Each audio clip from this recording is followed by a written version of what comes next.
Welcome to my channel. This is Eves. Tayo po ay magluluto ng kalamay na may ube halaya. And our ingredients are glutinous rice flour, meron tayong white rice flour, meron tayong salt, and condensed milk, meron tayong evaporated milk, meron din tayong coconut milk, and of course, ang ating special ube halaya na meron din tayong flavoring na gagamitin dyan. So, tayo po ay magsimula na. So, ang ginagawa ko po dito, ang ating gata ay pinapakuluan muna natin para at least lutong-luto siya at hindi madaling mapanis yung ating kalamay kung sakali man hindi natin siya makakain agad-agad. So, ganun po yung ginagawa ko para mas tumagal yung ating kalamay. And then, yun naman pong ating evaporated milk, yun ang imimix natin dito sa ating flour.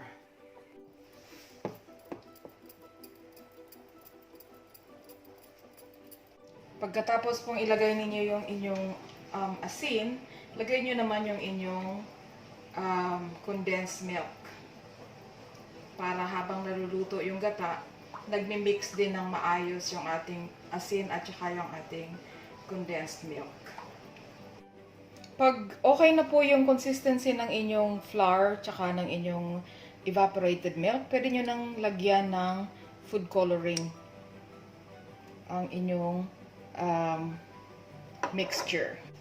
At haluin nyo siyang mabuti hanggang mag-blend na yung kulay niya. Para na siyang ube halaya din ang kulay halos. Pwede kayong mag-adjust, magdagdag ng asukal if you want more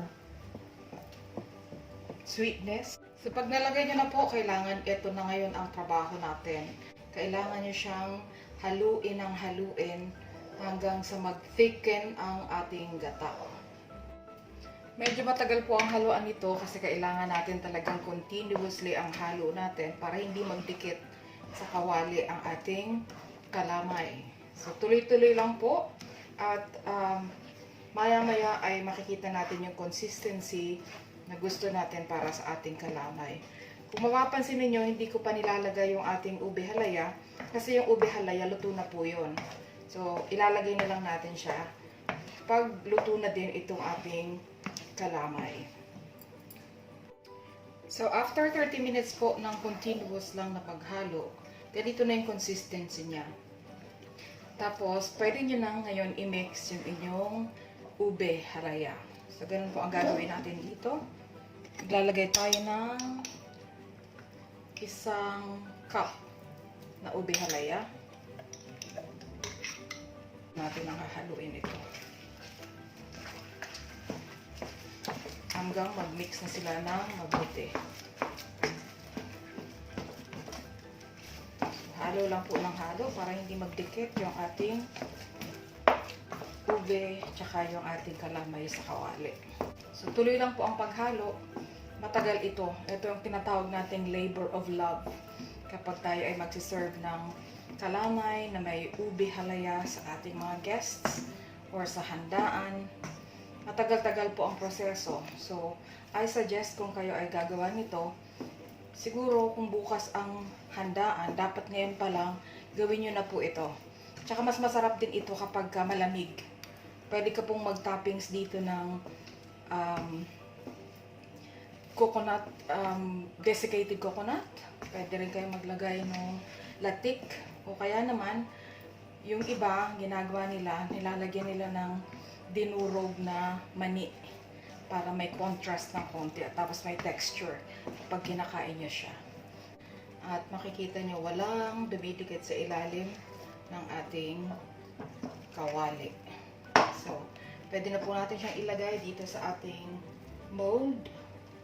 Palalamigin po natin ito ng malamig na malamig para mas masarap siyang kainin. So, ang gagawin po natin ay lalagyan natin siya ng butter at ipa-flatten po natin ng kaunti para mas magandang tingnan. So, flatten lang natin using butter. Tapos, maglagay na kayo ng any choice of your toppings. That's it. Ito na po ang ating kalamay. Susubukan na natin ang lasa ng ating kalamay ngayon. At ang itatoppings natin ay walang iba kundi desiccated coconut. Yan po ang ating desiccated coconut. Yum, yum, yum. Eto na mga kabayan. Here we go. This is the first bite.